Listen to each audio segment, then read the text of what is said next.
Hey everybody, this is the Coach U podcast and I'm your host, Coach U. This podcast is about being curious, learning from others, and using what we've learned to evolve every single day. Hey, what's up everyone? In today's episode, we're being joined by Ken O'Shea, who's a longtime friend of mine, and we played soccer and baseball together growing up, and he turned exercise physiologist. He works on the human body, whether it be breath work, body work through soft tissue manipulation. So you might be thinking, why am I having an exercise physiologist onto the episode? Well, if you're an athlete and you play a lot of sports, you definitely want to tune into this episode to see how you can get a leg up on your competition by just improving your breathing mechanics and how you're doing it. But that's not it. Even if you don't play sports, you can absolutely pick up something from this episode because everybody breathes a lot.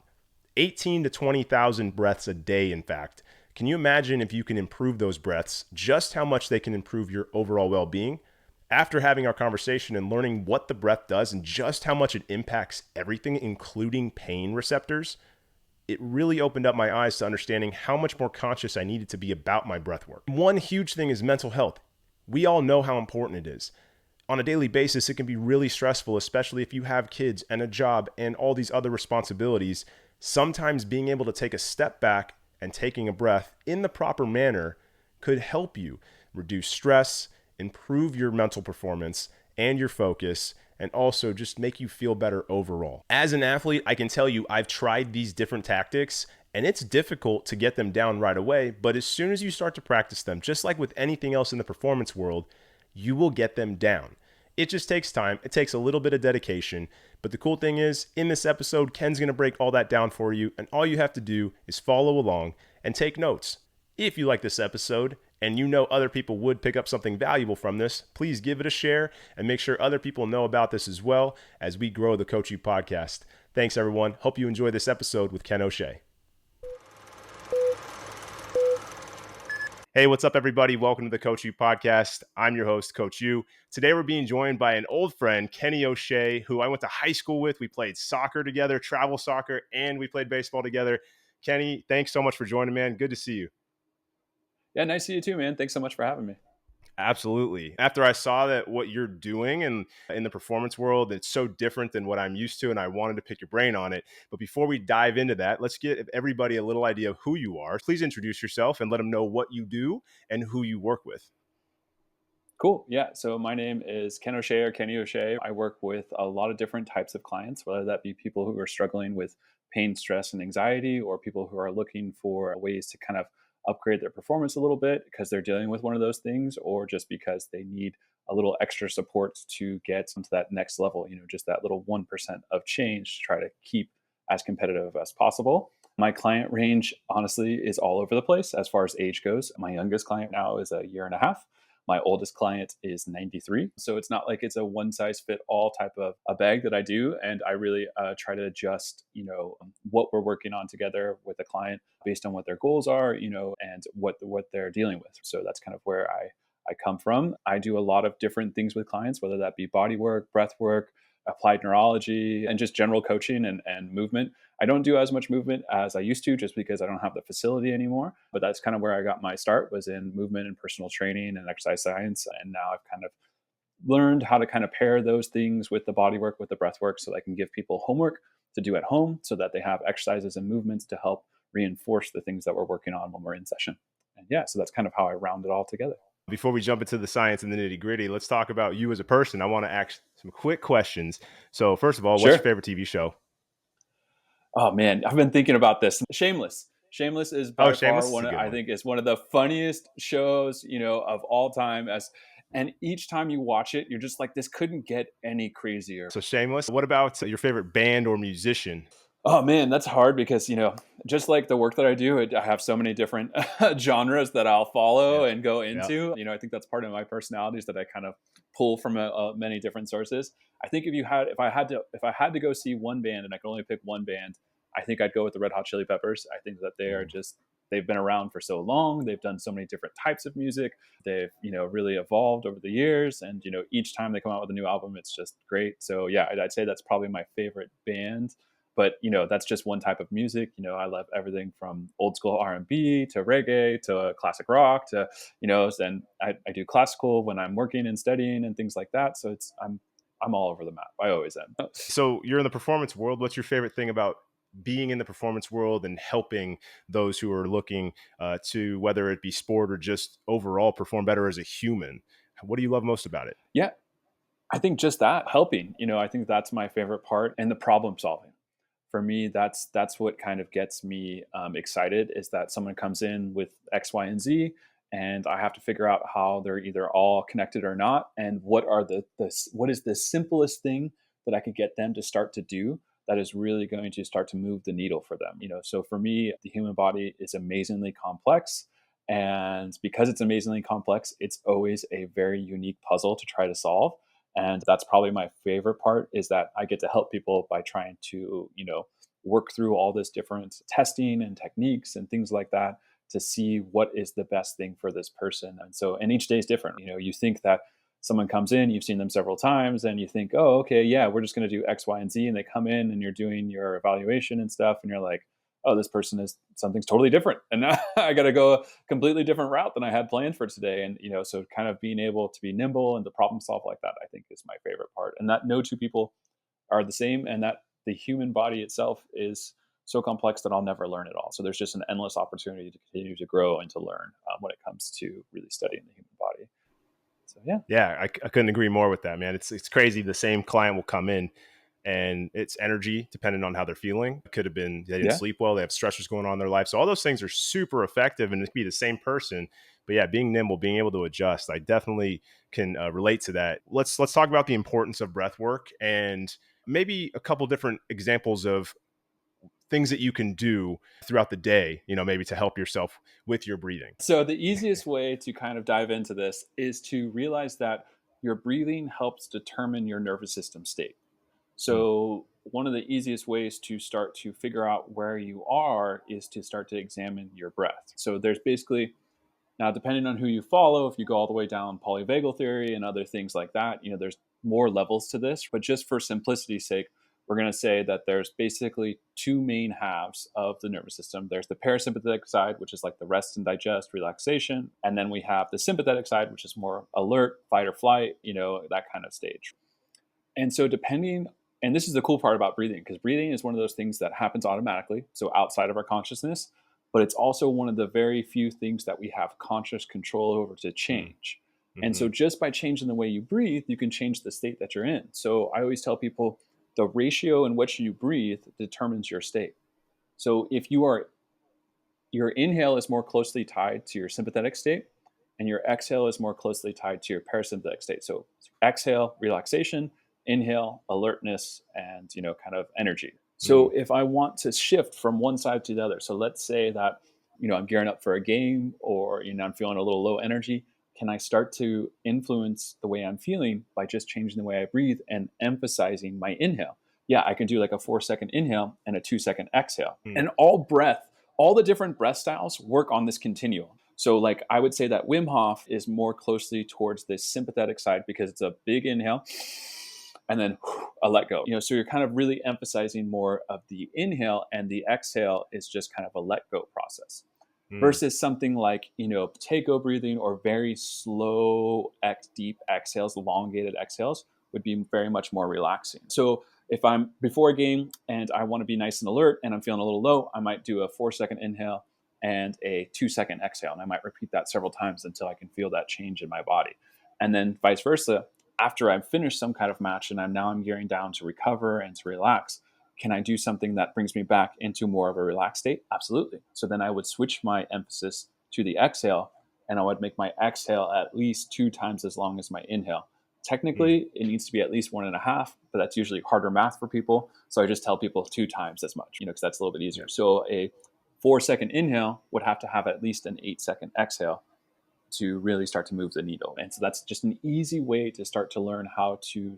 And then if you have that framework of your mind Mhm. of how those two things are tied together, you can literally go through any style of breath work and see which one of those, whether it be the inhale or the exhale they're emphasizing, and know what kind of effect it's pretty much going to have on your body overall. And so Mm. like that's kind of how I generally explain breath work and how to start to move your energy state, and then also how it can affect your performance. Let's say somebody is in a more sympathetic state and you want to get to that more parasympathetic state, and then vice versa. What's a simple, quick, easy to go to practice that somebody could do?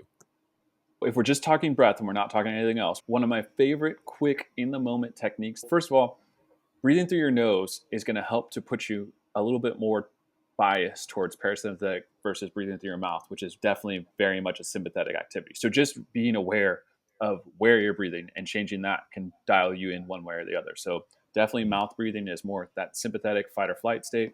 The nose breathing, nasal breathing can be a little bit more biased towards that parasympathetic state.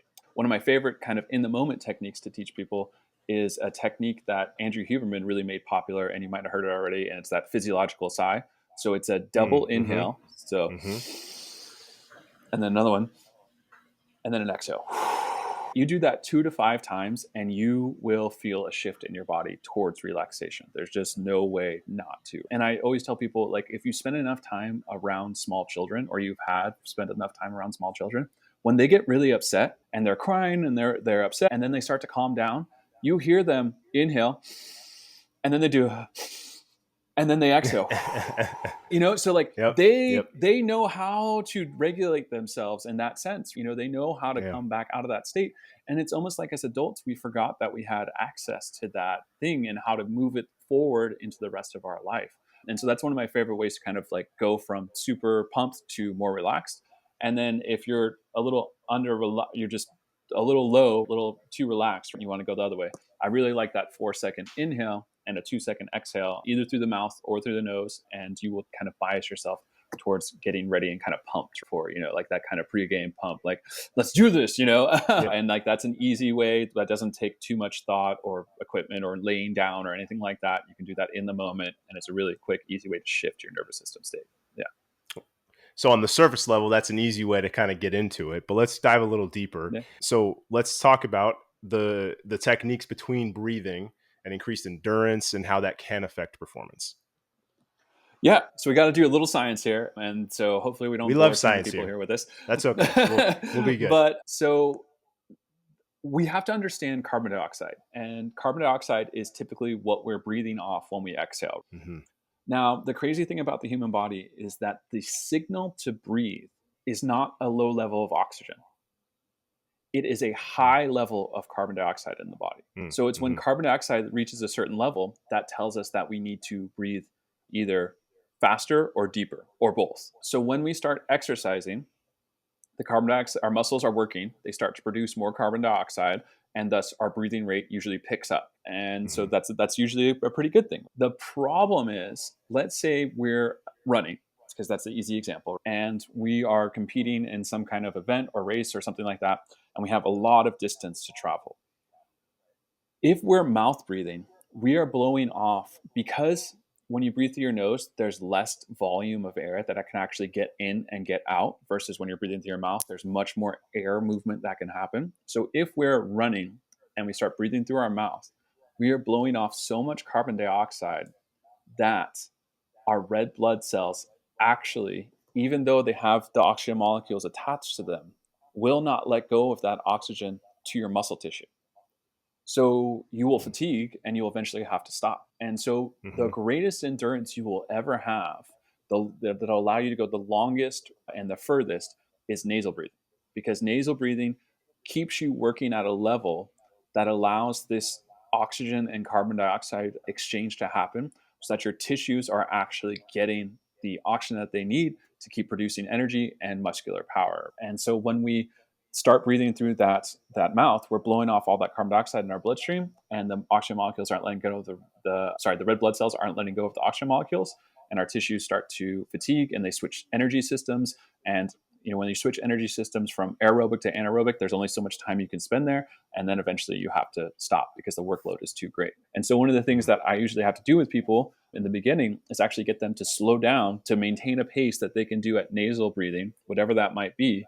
And then after a little training with the nasal breathing, they're actually able to go back to their normal kind of game or event speed, but they're able to have much greater endurance, and their level of like fatigue or muscle pain or anything like that, in those longer like marathon and things and stuff like that, is much, much reduced versus where they used to be when they were mouth breathing. And then, they're struggling and just kind of dragging themselves across the finish line versus like, oh no, I actually felt like, I didn't have any of the back pain or my hips didn't start to bother me, 10, Mm. 15, 20 miles into the race. They just are able to compete for much longer at a much higher level. And so I think that that's one of the biggest things to understand about breathwork is that just if you want the best endurance, then you're going to be breathing through your nose in and out at a pace that you can comfortably work at. And you will be able to go much longer and much farther than you think you can, and especially much longer and much further than you think you can breathing through your mouth. I mean, even, growing up playing soccer, and things like that, I used to love it when I used to hear people Mhm. start breathing through their mouth. Like I knew, I was like, oh, you're screwed. I was like, I have run you down. It's only the first half of the game. And I was like, you're just going to be a floppy mess for the second half. And that's great for me. And sure enough, that's how it always turned out. And so I knew Yep. early on that was kind of like a thing. And I could always tell with my own running too, that, like if I could maintain kind of that nasal breathing or at least nose in, mouth out to some degree, I could keep going for a little bit longer, but nose in, nose out was definitely the best. Yeah, definitely the best. So yeah. So obviously you have soccer, for instance, is a lot of stop and go. Whereas, like, let's say you're running a marathon, you're trying to keep up roughly the same pace. That's the goal, is to keep your Yeah. pace up. So, can you talk about how it can affect that in terms of like a basketball player, a soccer player, a baseball player who like it's the up spike and then come back down, up spike, come back down.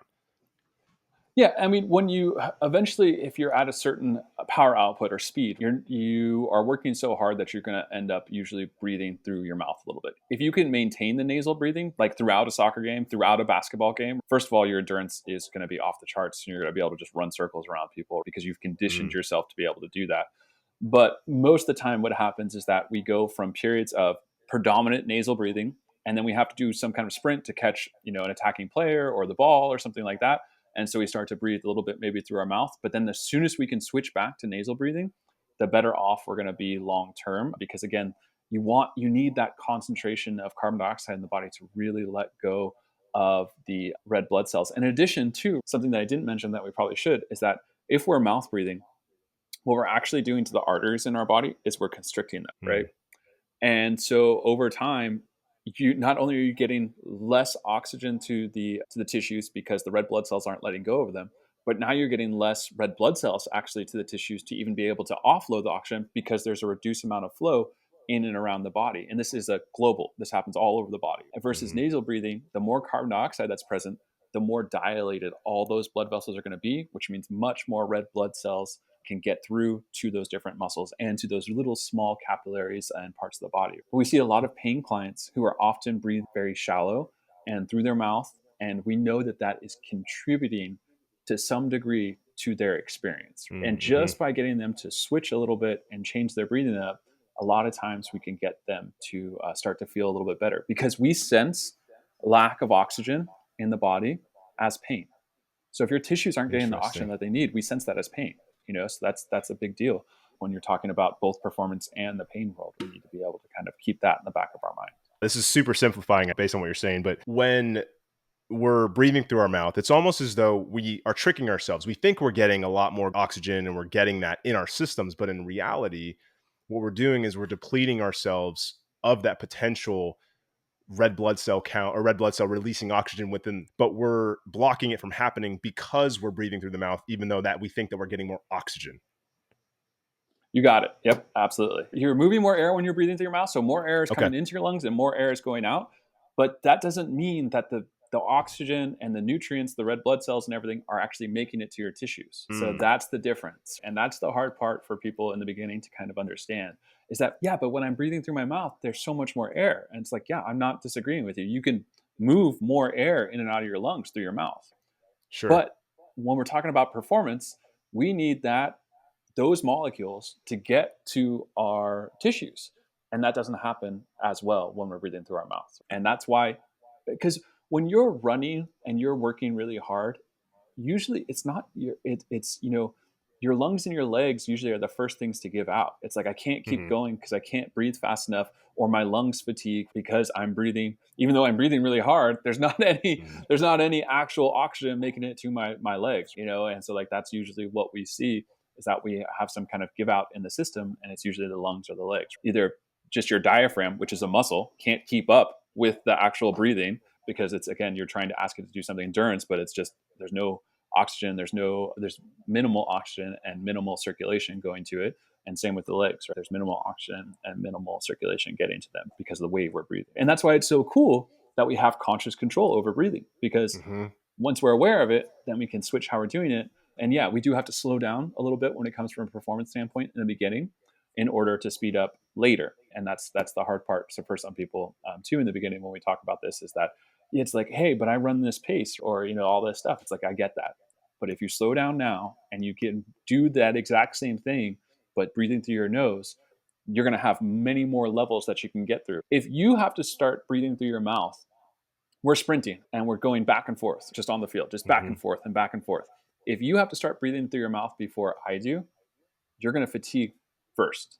So I'm going to look like I'm faster, and I'm going to look like I can keep going for longer because I'm still Mm. breathing through my nose typically. So that's just another way to kind of think about it. So, and just being able to, and I do like people to have flexibility. So you should be able to switch into, kind of a higher intensity, but then you should be able to come back out and regain control of your breathing in and out through that nose. So there, and when we talk about, those sports that are change of speed, soccer, basketball, baseball, where you're going from, maybe even standing still almost, or, Mm-hmm. walking, or just kind of in a ready position, to a full on, very much excited motion or a full on sprint, then yeah, we might breathe through our mouth real fast to get that play over, but then we need to go back to that nasal breathing and get the body and everything back under control. And that's going to allow us to stay focused and to stay alert, but not be fatigued.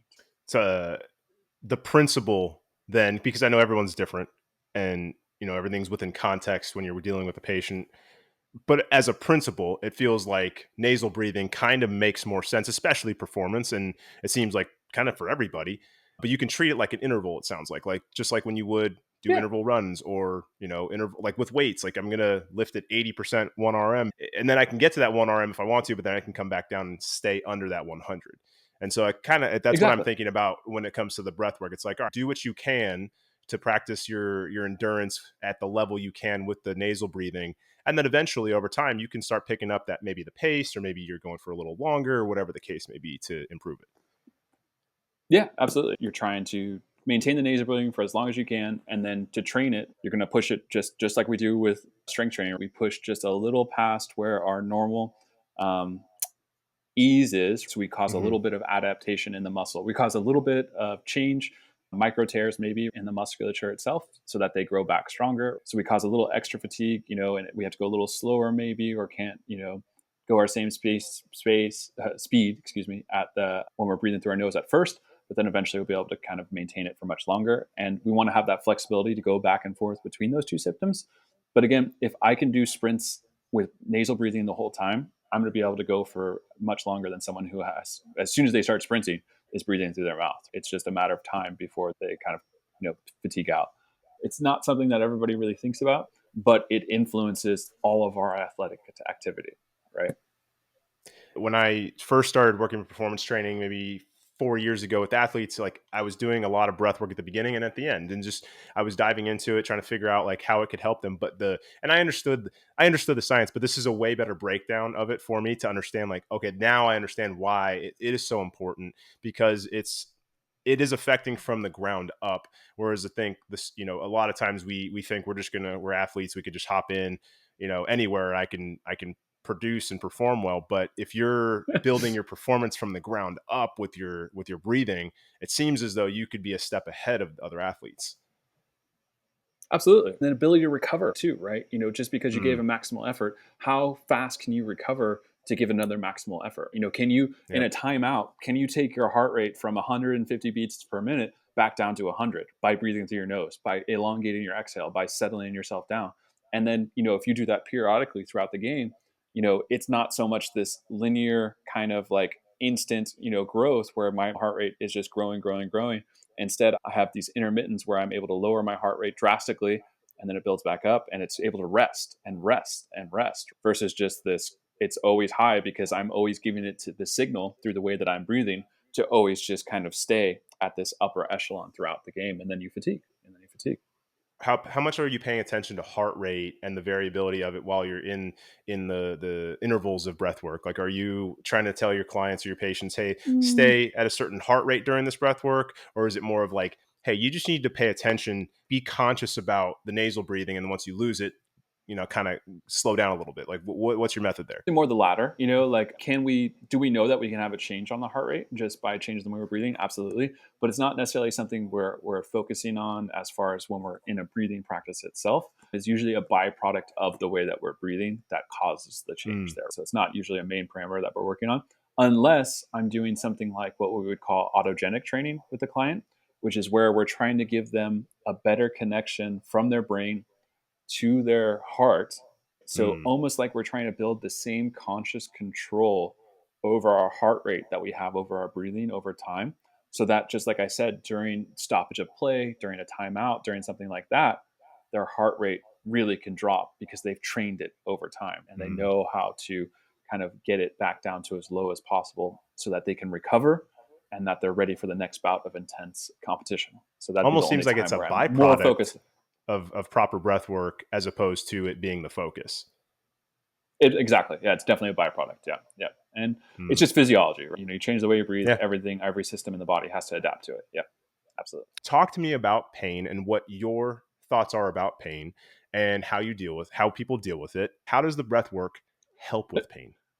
Well, I mean, we've already talked about kind of the physiology of it. When we're not getting oxygen to the tissues, we have pain.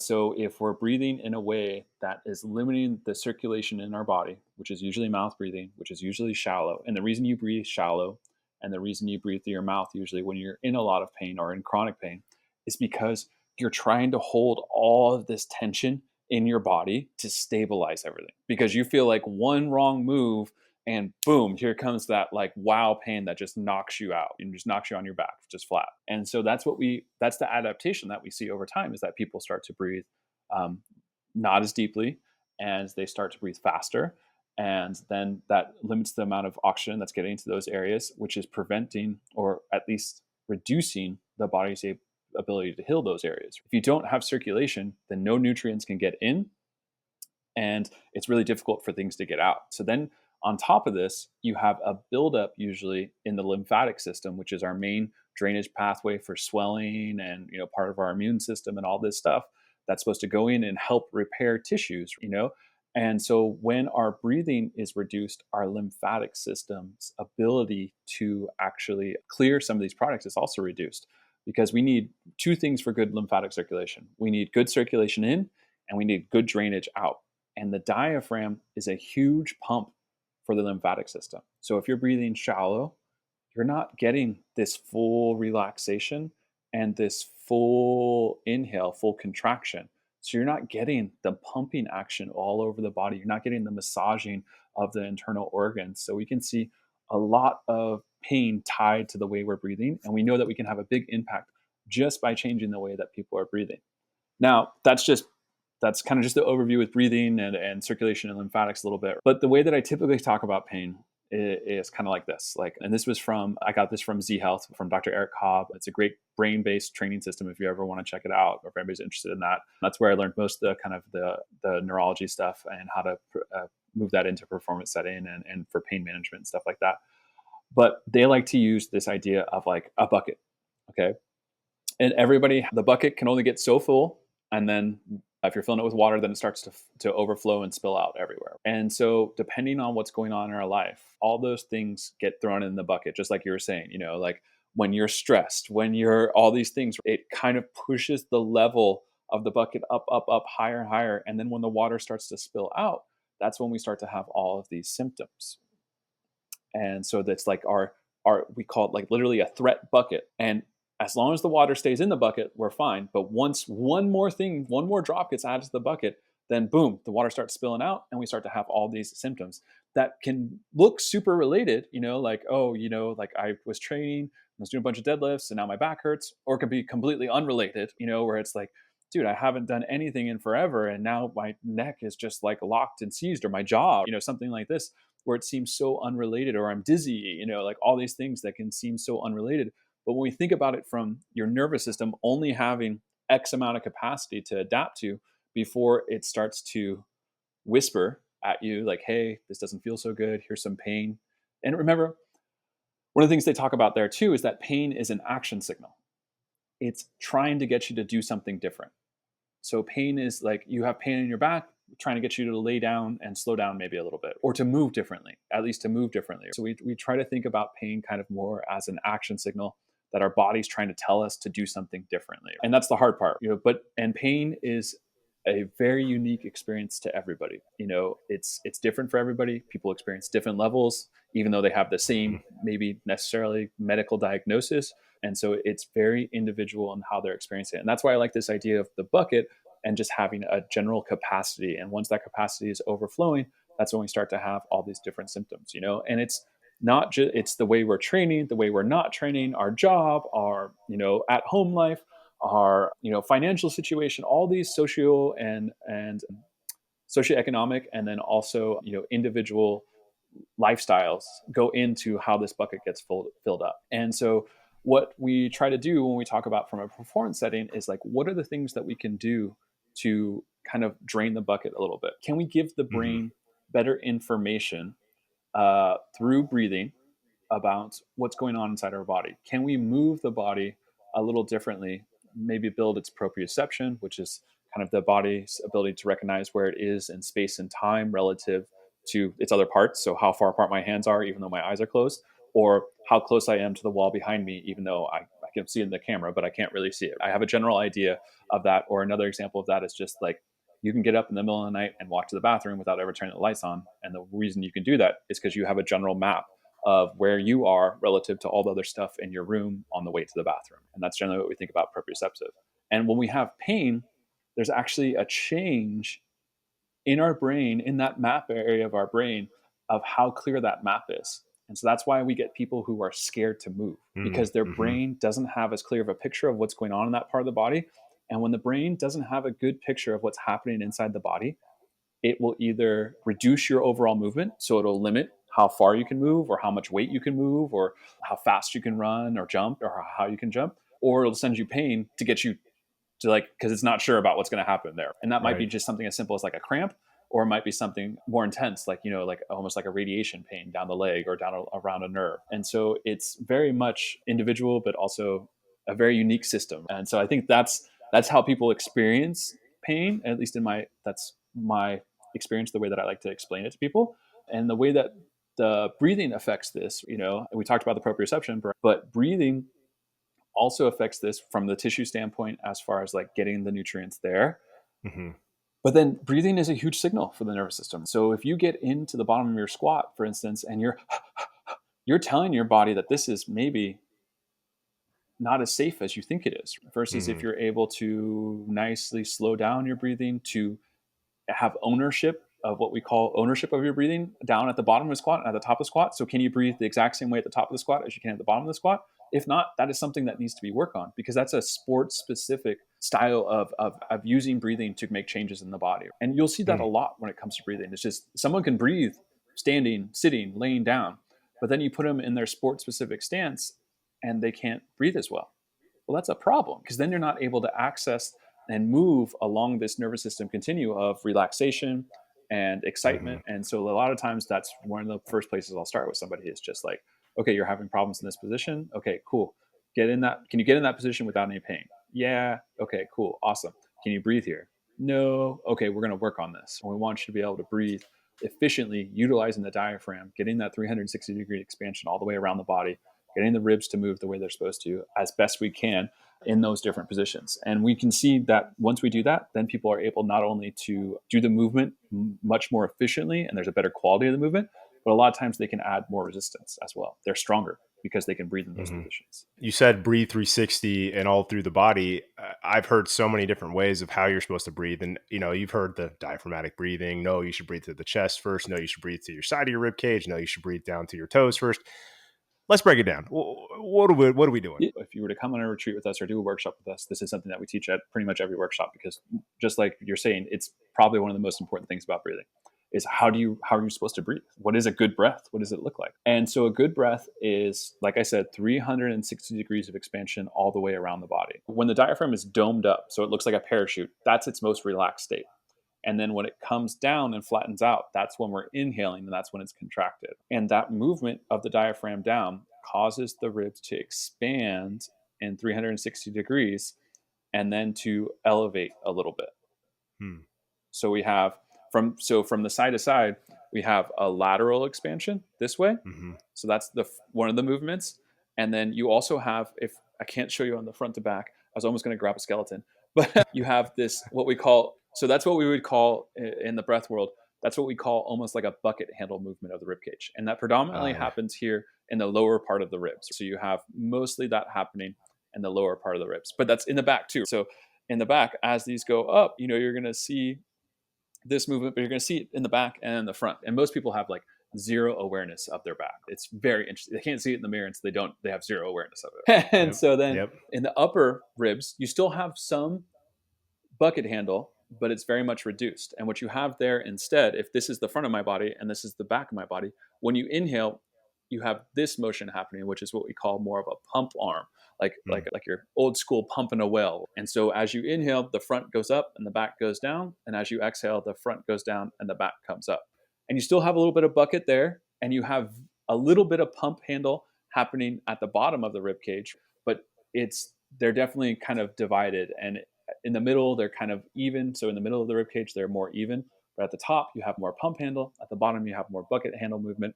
But they're supposed to work in succession. So it's not like one of these things is happening and then the other. They're supposed to happen. Sorry, they're not supposed to work in succession.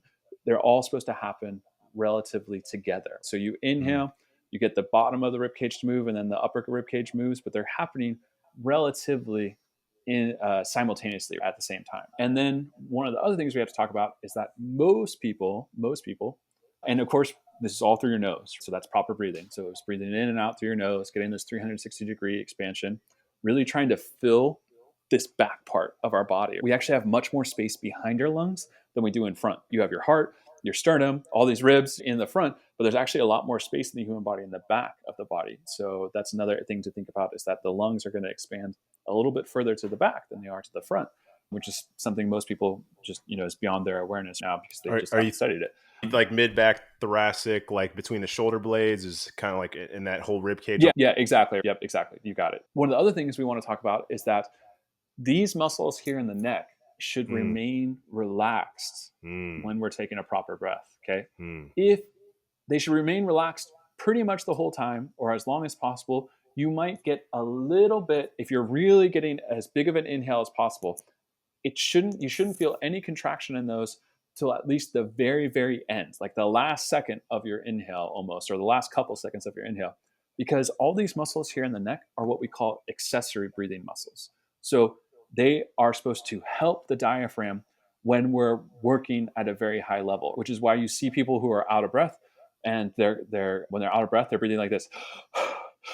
And you have all this up and down movement of the rib cage. That's because they're using all these accessory muscles. And so if someone Mm-hmm. comes in and I'm just watching them breathe, and all I see when I'm talking to them, and they're not even moving, they're just talking to me, telling me about what's going on in their body. And all I see is this up and down motion of their entire rib cage. I'm like, okay, yeah, we definitely have some work to do here with the breath work, because you're not even really utilizing the diaphragm to its full capabilities.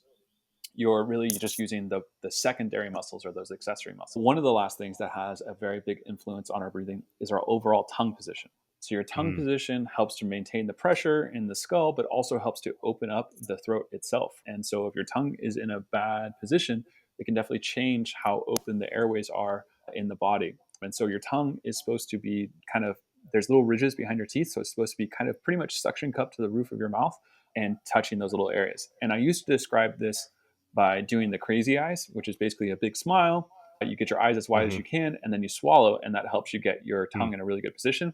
I recently came across a different way to do it, which is like you basically make this clicking sound, and you basically do that a couple times. And then before you go to actually make the sound, notice the position your tongue is in. And Mm-hmm. that is exactly the position that we want the tongue to be in when we're doing a really good breath. So, what we would Mm. do is we would basically practice all those things individually, and then we'd combine them all together for a little while and let people really experience what it is to breathe properly. And then, one of the other things that I should mention about a proper breath is that most people, because they're not really breathing deeply, they're they go to inhale, but because they've never fully exhaled, they only have about this distance. So Mm. if I'm here and I go to exhale, and again, when you exhale, the diaphragm moves up. So if I only partially exhale, well, then I only have this much range to inhale. Mm. Versus if I'm getting a full exhale,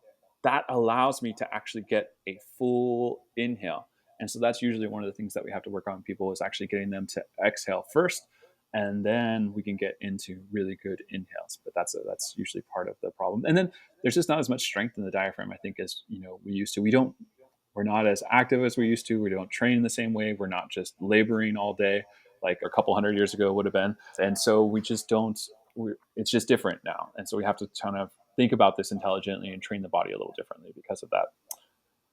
So yeah, so it should be 360. It should come kind of, you should, and like, can you even like, and one of the things that I spend a lot of time teaching people is like, do you feel your diaphragm moving? Are you aware of it? Can you feel it moving up and down? Because a lot of people don't have any awareness whatsoever. Hmm. And so, sometimes I'll like wrap some bands around them so they can feel some, and resistance is a huge way to get people to become more aware of these parts of our body. So the resistance, wrapping something around the lower rib cage, they can really start to feel that bucket handle movement and that expansion 360, so like getting a band and wrapping it all the way around the body so that they can really feel that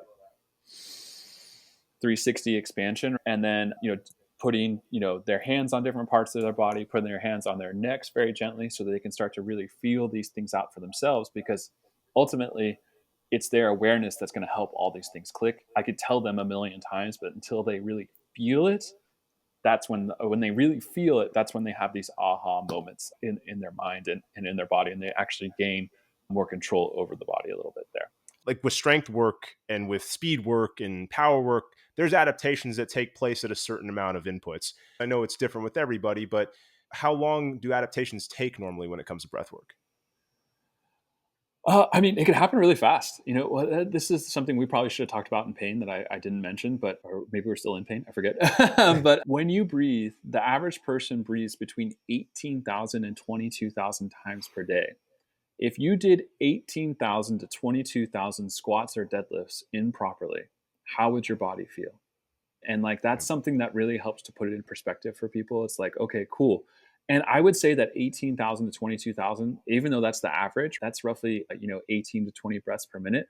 I think that's really fast. I think that Mm, we feel our best when we can definitely get below that 15, maybe even below that 12, like 8 to 12 range.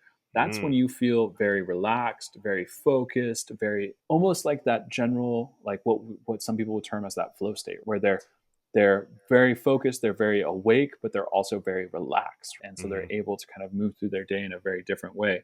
And again, this is all your nervous system is just picking up on all these signals of what input are you giving it? What input are you giving it? And if you're breathing really fast and have several breaths per minute, you're going to bias it more towards that stress state. As soon as you start to slow down and reduce the number of breaths you're taking per minute, you're really biasing yourself more toward that parasympathetic state. And so understanding again that initial relationship of where am I and what do I do to move the needle in one direction or the other. let's talk about self massage, how somebody can use self massage for both pain relief and also for their performance, or an athlete may want to use some kind of self massage for their performance.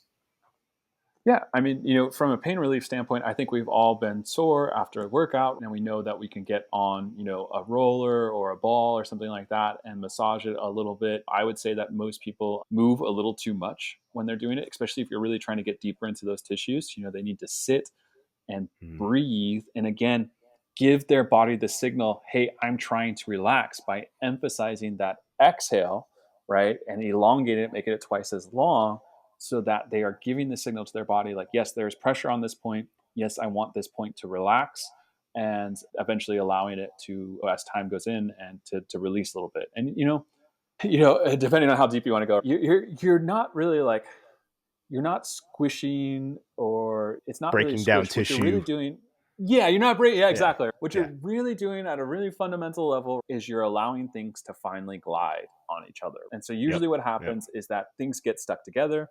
There's not as much fluid maybe in there. And so they're not gliding as well. And just like if you have two pieces of glass and you stick one on top of the other, they'll stick, they won't move. You add just a little bit of water in between those two, and now it'll glide in any direction that you want, no problem. Hmm. And so I think that a lot of times what we're doing to some degree is, adding a little compression, moving a little bit, which is kind of pumping some of the fluids in there a little bit. And I always tend to tell people it's like, if you can, and if you can stay relaxed, if you can add the movement in there a little bit, that'll really help to kind of almost give it more of like that pin and stretch feeling where you're pinning the muscle and then you're going through its range of motion and you're Mm, stretching a little bit, and that's causing pumping. All muscular contraction is causing pumping of fluids in the human body. Your blood doesn't get back to your heart really without the pumping mechanism of your body, of your muscle contraction. Same with the lymph system. We need that muscle contraction to pump all that stuff back up. So the same principle applies here when we're talking about the fascia, is that we get a little bit maybe more fluid back into that area. But what we're really doing more than anything else is we're increasing those gliding factors. And mm, sometimes it's just literally one gliding the other. Sometimes it's like more of like a telescope action mm. that's being allowed to happen. And it just depends on where you are and in the body and whatnot. Well, how does it stick? I think that's by changing your movement or by training it. So like you lengthen you're able to get more out of the hamstrings, and then you train them to maintain that. So let's say you release your hamstrings and then you're doing like single leg RDLs or something like that where they're elongating, and now Hmm. you're training them in that elongated position to maintain that length relationship. And I think that's the part. That's why sometimes foam rolling and self myofascial release get a little bit of a bad rap. It's like, oh, you can Sure. roll forever and it'll just go back. And it's like, yeah, the way you move will dictate how your tissues are. So you have to, on top of that, train the body in order to maintain those adaptations that you've just caused. And it doesn't happen overnight. It's just like everything else in muscle growth. It takes time for these adaptations to take in the body, but it definitely can make a big difference overall. And then also from that standpoint with self massage, massaging the areas that control your breathing can drastically influence your ability to breathe, the comfort of your Mm, breathing, and the depth of your breathing, which we've already spent a lot of time talking about. How deep you can breathe, how slow, how fast you can breathe can have all these effects on your circulation, on your pain, on all these things. So one of the courses, one of the things that I teach at all my workshops, and I actually have a video course of it too, is just mobility for breathing and massage for breathing. Like, how do we massage all these different parts so that we're not just using these muscles anymore? They're not tense and stuck here. And so we can actually mhm. utilize the diaphragm because we're not necessarily stuck with this tension and this habit of how we've been breathing in the past. And so I think that in and of itself is a really powerful way that athletes can start to apply principles that they've used on their quads, on their calves, and things like that, but also to their breathing to help with their performance. But also, again, we've shown that breathing and pain are so intertwined. So what is it really just finding the places that aren't gliding well, the tender points, or are there specific places where you're like, these are the places that need to be hit If we're talking about breathing, there's definitely for specific breathing? muscles that are involved. The diaphragm's a huge one, releasing it around the rib cage, releasing the QL, the psoas, because they share fascia, the intercostals in between the ribs, the lats. Any muscle Yep. that attaches on the ribs is going to influence breathing to some degree. So you have scalenes, you have the SCM, the sternocleidomastoid, which is more clavicle, but some people talk about the clavicle as being rib zero. So it still has an influence on the overall rib cage. And the SCM is still a accessory breathing muscle because it helps to elevate the rib cage. And Right. so, yeah, so that all those anterior neck muscles, the pecs, the lats, the pec minor, pec major, even the rhomboids and some of the muscles around the scapula, the shoulder blade, the levator scapula, so this guy, again, is trying to get that chest up. So we usually use that muscle to help us a little bit there when we're really fatigued or as a bad habit. So those would be the ones that I really focus on. And then also, in order to have good breathing, we have to have good rib cage mobility.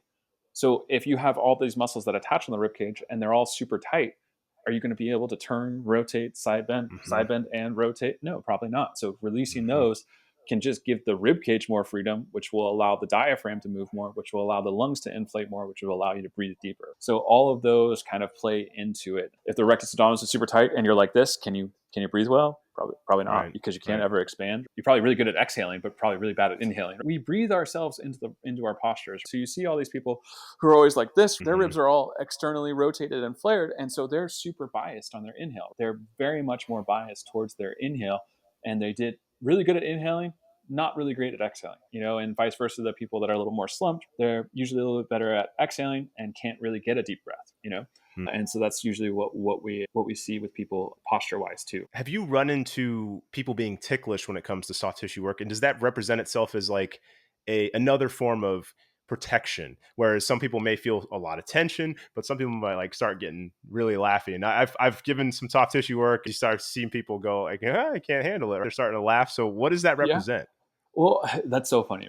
So this is the interesting thing between breath work and body work. They're similar in this regard. And so when we teach a breath workshop, we have people sometimes who have these huge emotional releases, and that could be something like Mm. crying and almost hysterically crying for some people, or that could be hysterically laughing. Uh-huh. Yeah, I've And seen usually that those too. are the two ends of the spectrum. Oh, And wild. like those are the two ends of the spectrum. And Yep, then same yep. with body work. You could touch an area of someone's body and they can immediately break down. Or they can start laughing uncontrollably. And they're like, Mm. sorry, I don't know what's happening, but this is, and they're just like, they can't control it. But Yep. at the same time, like, what is a tickle? Like, Yeah. what is it? It's actually, it's an annoyance to the body. The body doesn't really actually enjoy it. Right. We laugh, but it's actually sent along more of that pain pathway, that nociception pathway, nociception pathway of the body. And so it's actually a little bit of an irritant, to the system itself. But we've learned that it's not like as big of a pain. It's not like, instant, like, oh, boom. And then that cause, then, and again, pain, this is where we get so deep. Nociception is the transmission of a signal to the brain. Pain is the interpretation of that signal in the brain. So that's why pain is such an individual experience, because it's all about how the brain is processing the information coming in. And so that's why tickle and pressure are so close on that pathway, because they're both being sent pretty much at the same pathway, but it's the interpretation in our brain that makes it slightly different. But it's still kind of Yeah. an irritant. You pull away. Someone Yeah. tickles you, you Yeah. don't just sit there and let them keep it. You pull away. You naturally tense up. Yep. You Yep. and that's the same thing that happens with pain. So they're very much, it's one of the cool, interesting things about the combination of breath work and body work. The clients who breathe better are much easier to work on than the clients who Mm. don't breathe better from a bodywork standpoint, Yep. because they're able to relax when you're doing different things, and they're able to take the pressure or to take the position much better than someone who is, very Mhm. tense when they're doing it, and they're able to let go of things a little bit faster. So,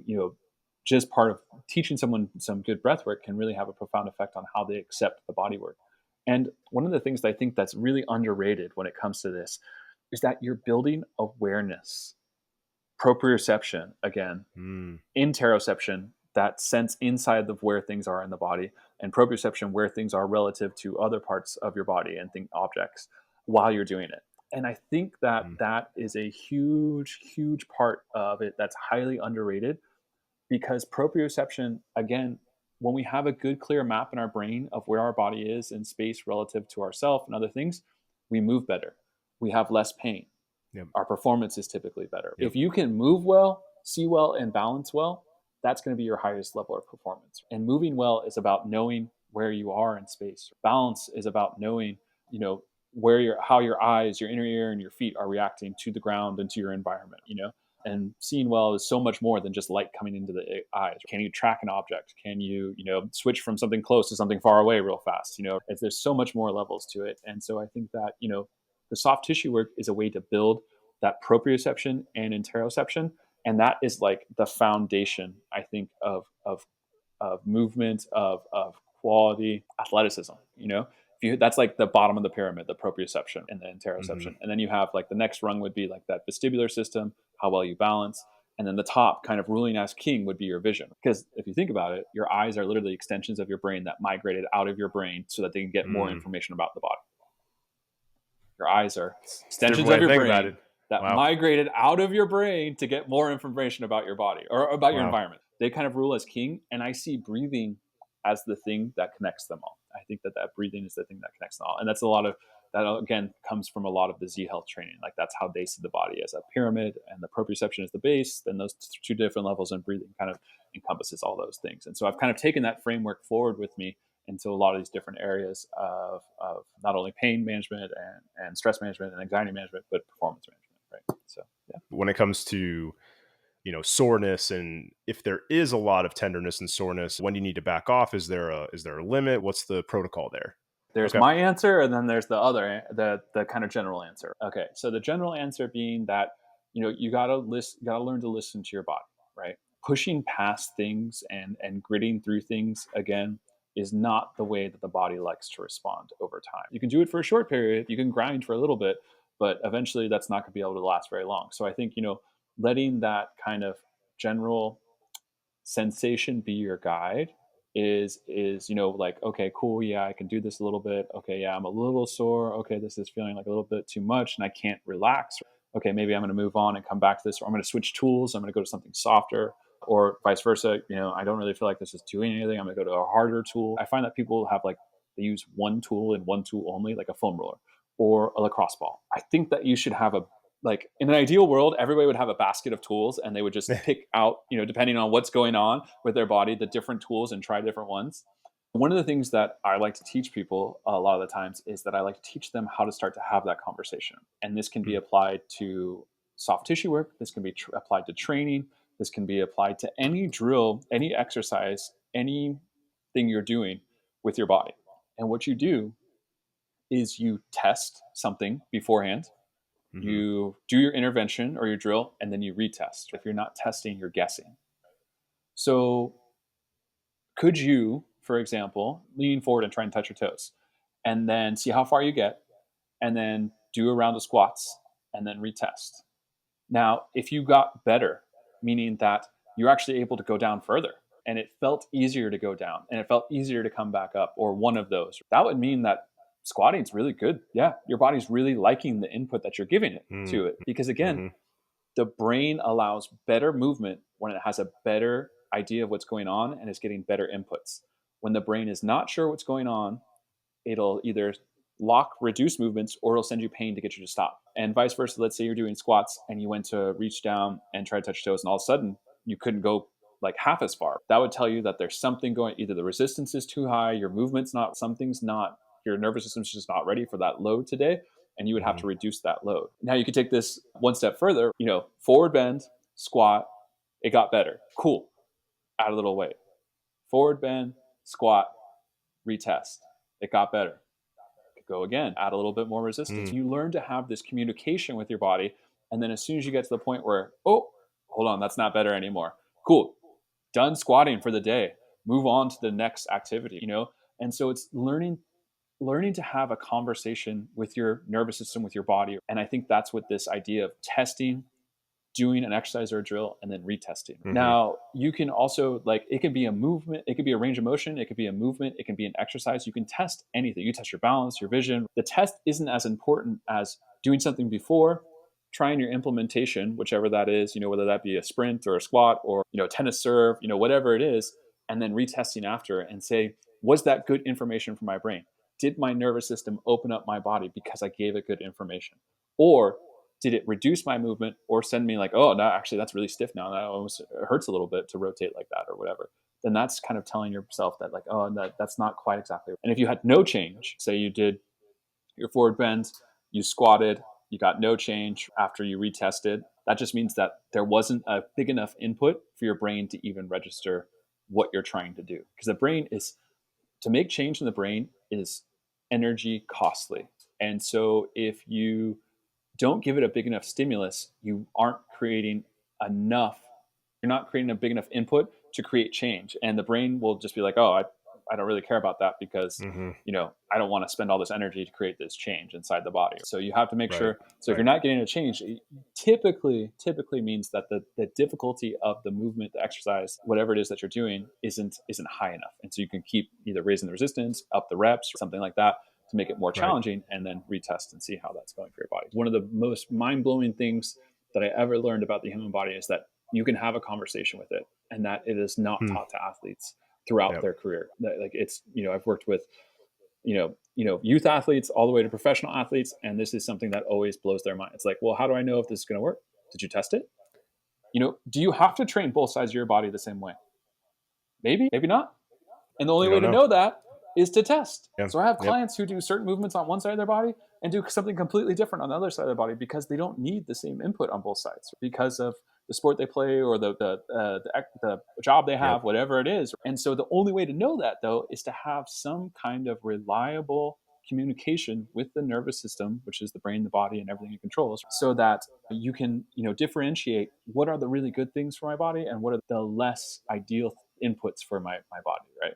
Yeah, I think it gets overlooked because the sexy thing is lifting weights and being in the gym and sweating and being sore and leaving super gassed, and you don't realize, I mean, that was what we grew up with. And I think over the past 20 years, Yeah. it's very much evolved and understanding more of the science. Let's finish up with stress and anxiety. Because I do want to, Okay. I know, especially now, I feel like I couldn't imagine being a kid now and going through life with the amount of information that's in their faces and the expectations. I think everything's so sped up. Even myself, like during COVID, I was chilling. I was chilling. And obviously, I know it was a tough time for many reasons, but for me, my personal experience was like, I was like, wow, I can like sit back, I can breathe, I can take care of myself, I can read, I can do the things that I want to. You get thrown back into the world and it's like just boom, you're back in it. Now stress is there. So anxiety goes up, stress is up. Those can lead to pain. Those can lead to injuries. Those can lead to breakdowns, mental breakdowns. So when it comes to breathing, how can this help us with our stress and anxiety?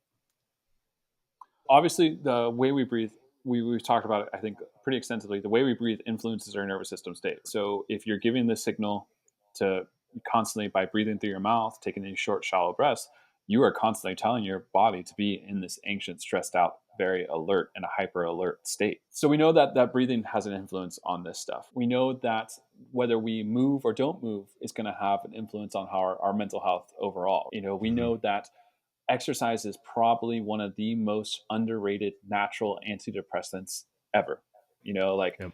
by far, if you look at studies that use pills to help people with their mental health and pharmacology to help people with their mental health, when compared to groups that just implement exercise, Mm-hmm. the rates are either very similar or usually the exercise group is even higher. Mm-hmm.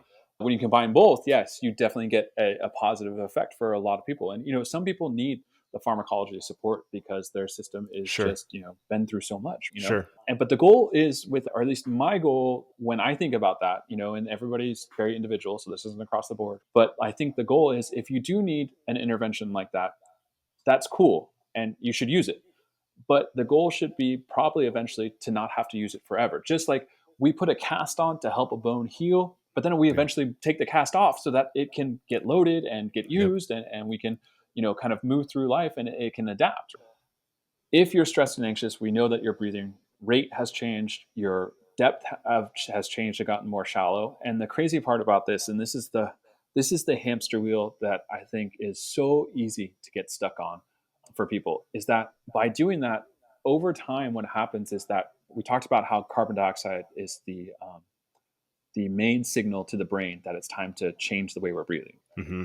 So the problem is that by breathing rapid and shallow over time, the threshold where we get that signal lowers.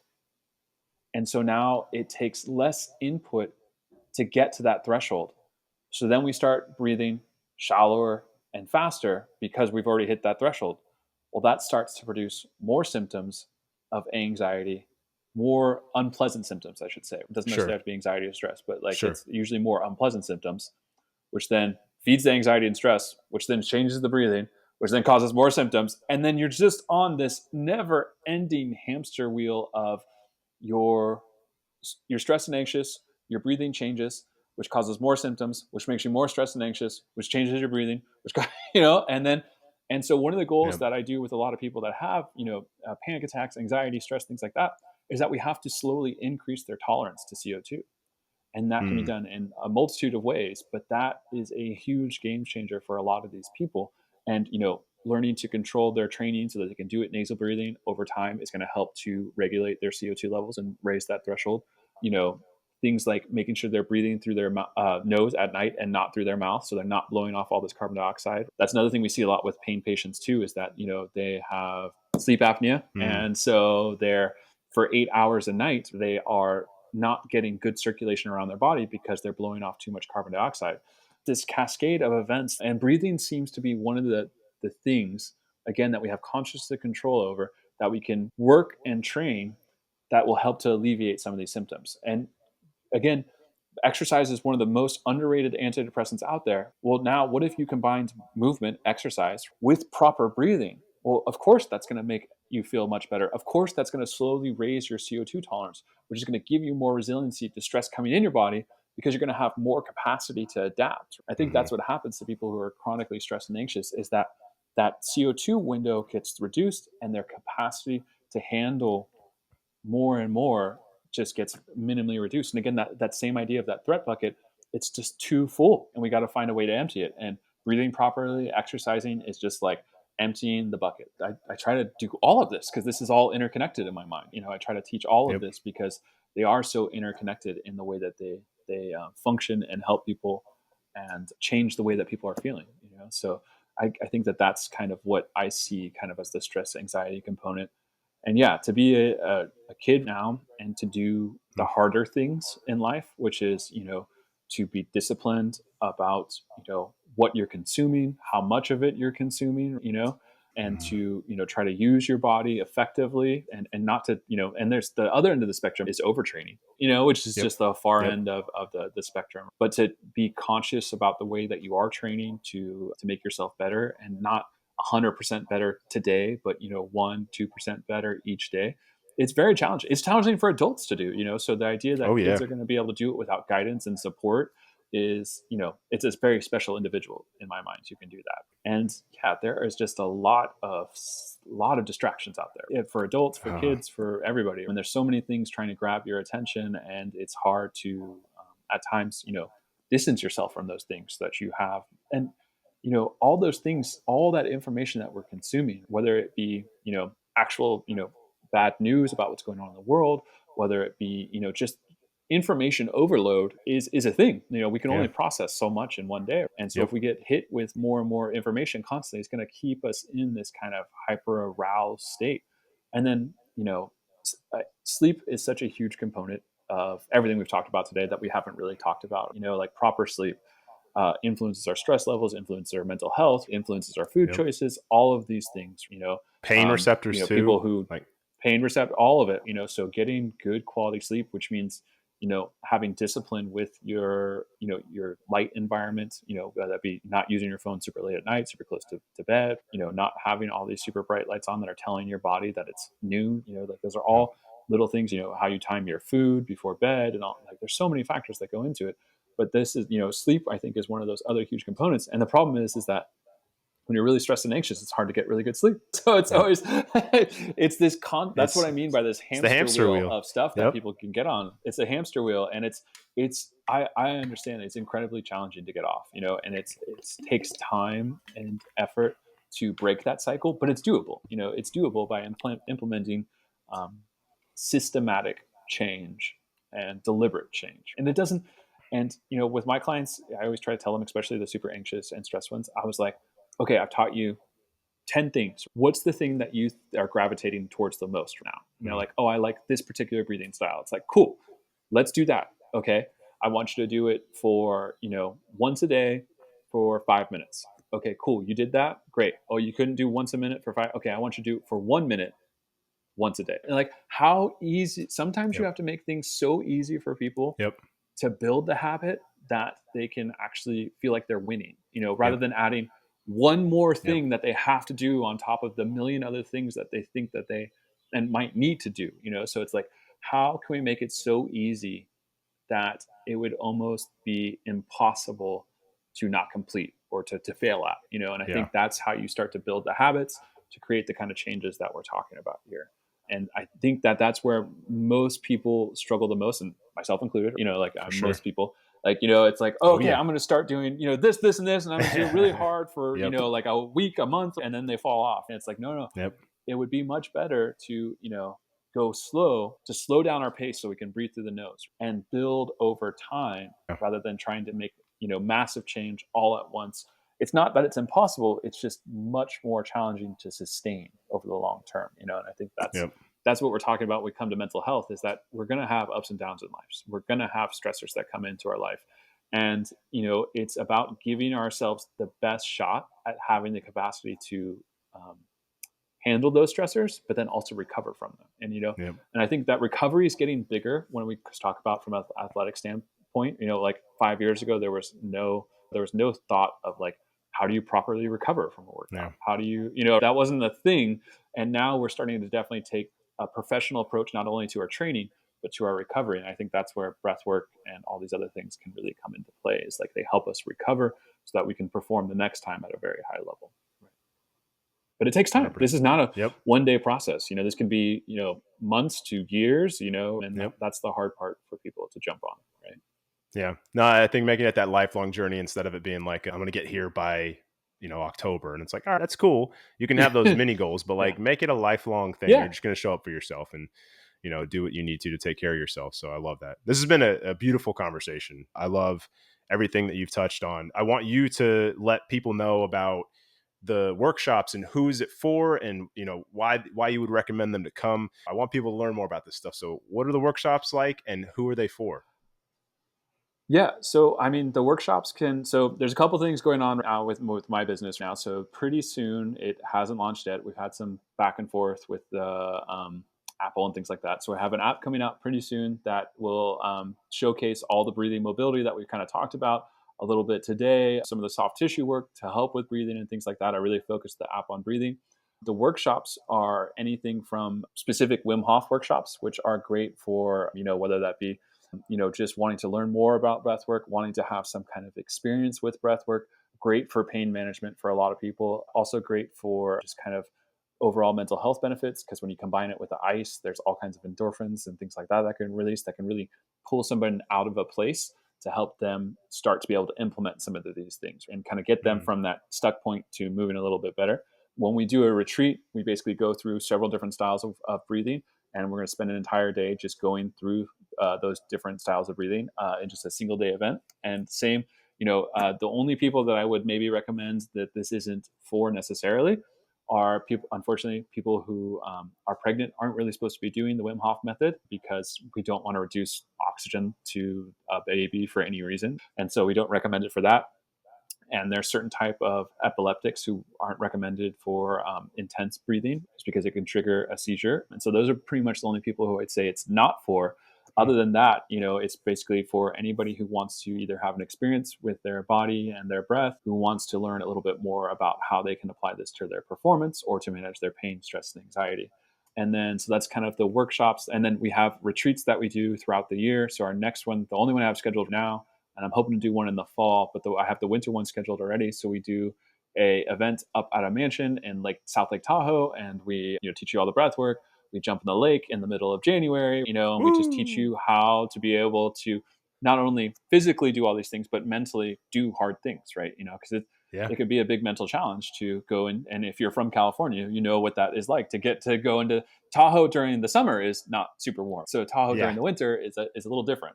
So yeah, so like we do different workshops and events like that. Beyond that, I have, so that's kind of like the main bulk of the Refuge Reset, which is my business.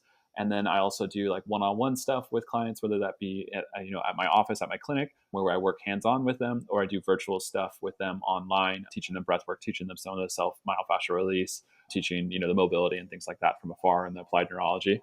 I do a free class online on Sundays, where it's That's awesome. to really expose this information to people, and we've basically gone through. So I started it, I think, last a little over a year ago, and I basically went through all the soft tissue releases I know, both with a tool and with your own hands.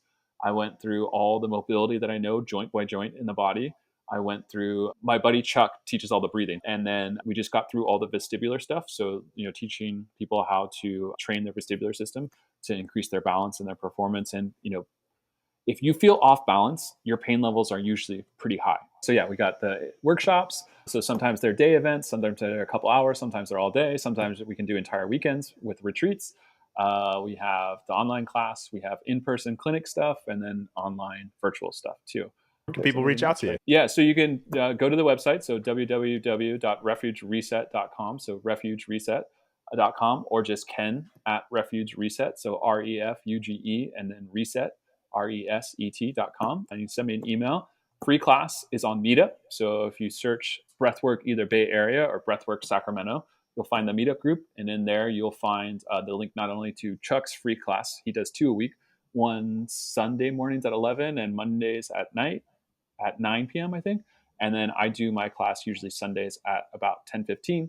It's just usually about a half hour where I'm teaching, and then I spend 10 15 minutes usually at the end answering questions for people and things like that. So yeah, those are usually where you can find and connect. That's it. Yeah, that's all I got.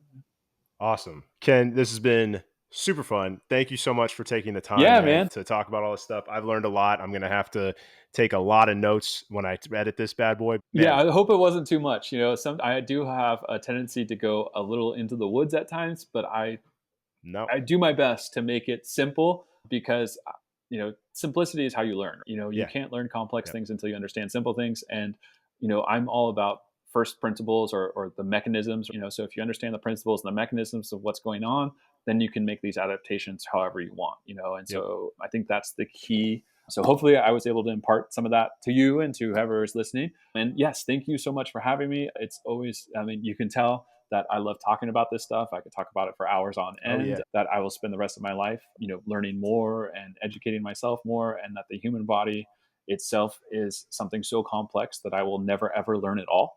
And that's why, it's so important to have people, like yourself, like other professionals that, you can talk with and refer to help, people on their journey, because it's not a one size fits all for everybody, and everybody offers something a little special and a little different. And giving people the opportunity to experience other people's special sauce is really important too. I agree, man. I agree. I'm going to make sure all of the show notes has your information and contacts. I would Sure. love for people to be able to hop into those, the free classes, because I think it's amazing that you're doing that and that you're offering this information. I appreciate you, man. Thank you so much. And we will talk Of soon. course. Thank you.